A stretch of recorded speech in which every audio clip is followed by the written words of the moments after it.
Hey guys, welcome back to THM, and today's video is actually brought to you guys by a viewer. I had a request and I do read my comments, so if you have a comment, please leave it down below. And before we get too far, if you do like the video, don't forget to subscribe and like it. But today we're going to be working on an older Honda on tracks. The request was, how do you change the auger belt, or actually any of the belts, because there's two belts on this. So we're going to try and do exactly that today. I'm going to show you step by step how to do it. So let's get started.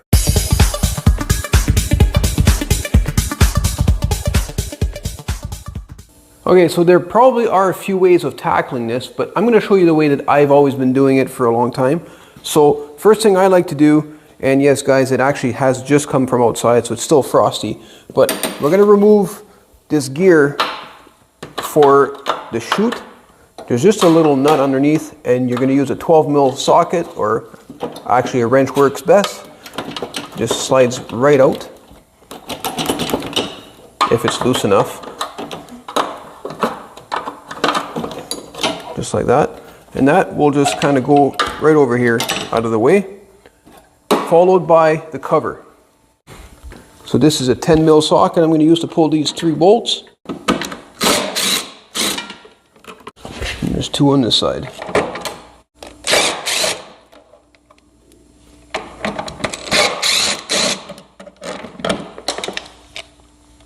Try not to lose the hardware. That's kind of important as well.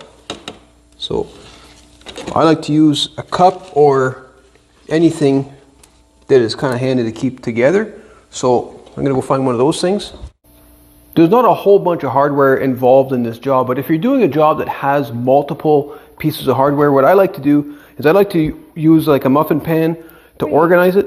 Is that Mom's muffin pan? No. Anyways, I like to put, starting from where I began, and I'll just kind of make my way to the next part. So that way there, we know now that this is all for the cover.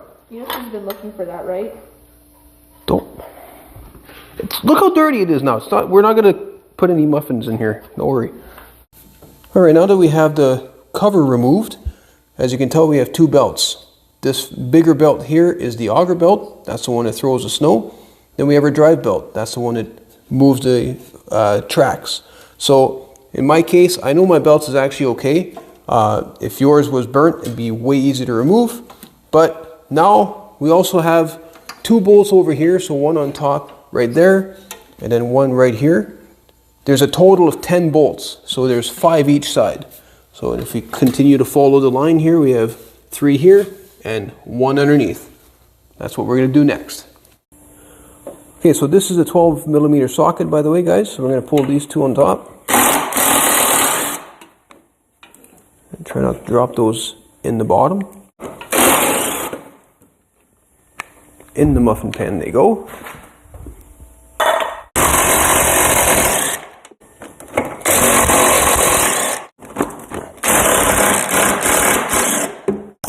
And the last 2 are kind of the worst because you got to do them by hand with a wrench, unless you have a very small ratchet, which I can't seem to find right now. So I'm just going to wrench away. And if I could find my ratchet wrench, it would have been even better. Also keep note, guys, of where all the hardware goes. So the bottom one on each side is a little bit longer.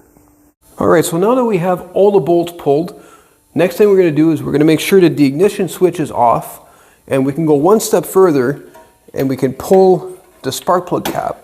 And that's just for safety, just so that you can not start that engine, because we're going to be rotating the pulley on the top here to pull the belt off. Now if your belt is burnt or if it's broken, this is a step that's going to be really easy for you. In my case, my belt's still in good shape. I'm going to try and keep it that way. So I'm just going to grab it, start pulling it from the bottom over the pulley like this, nice and slow, minding my fingers, of course, until it comes off, just like that. Now it's out of the way. Perfect. Next thing we're going to do is we're going to stand here at the back of the handles, and this is where our foot lever is going to come in handy. We're going to just drop it slowly like this, and simply like that, we can now remove the front half of the snowblower and gain access to the auger belt. While you got everything apart, there are a few things you might want to look at since you're here. One of those things is this bearing. There's a bearing behind this pulley that is housing and holding all of this assembly. So just give this pulley a good shake. And in this case, I can't move it at all. I mean, it's obviously going to rotate, but if it was to move in any other direction, I would have to replace that bearing. Looking in this side, we can do the same thing with looking at this belt. We can take it off if we'd like. We'll have to remove a couple of bolts here to remove the guides, but we can remove this belt if we wanted to really replace it. But again, in this case, I'm pretty happy with it. I do have a minor crack here, but I'm not going to sweat it. And obviously, if there's anything down here, any material, any old belt material, it would be a good time to clean that as well. Now, reassembly is simply the reverse of what we did this whole time. But simply put, I'm just going to put the belt in place like this. I'm going to rock it forward. I like to hold the belt and use it kind of like a handle to just kind of, slide everything close together and guide it. One thing we have to be aware of is right down here, this is our auger belt brake. So when we release the handle, this engages on the bottom of the pulley here and it stops your auger from turning. That needs to be kind of out of the way when we're reassembling it.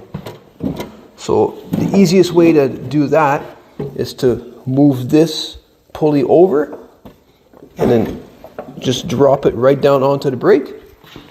Once that's done, make sure that you this is a little bit more entailed, but keep holding that belt tight, allowing no room for error here because you could pinch the belt pretty simply by when you're pulling it up. So hold the handle, push down on your foot lever, and then rock the whole unit forward until it clicks.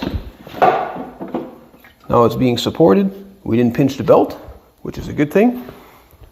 And then again, just kind of inch it in, simply like this. And if you're careful enough, you're going to get it pretty darn close.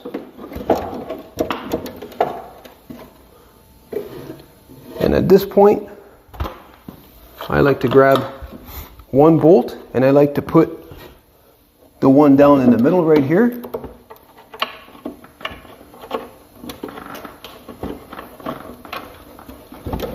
If I'm close enough, I can't see, sorry guys, there you go. I got this one started. Once you got it started, about 3 or 4 threads, we're going to move our way on to this side and do the same thing.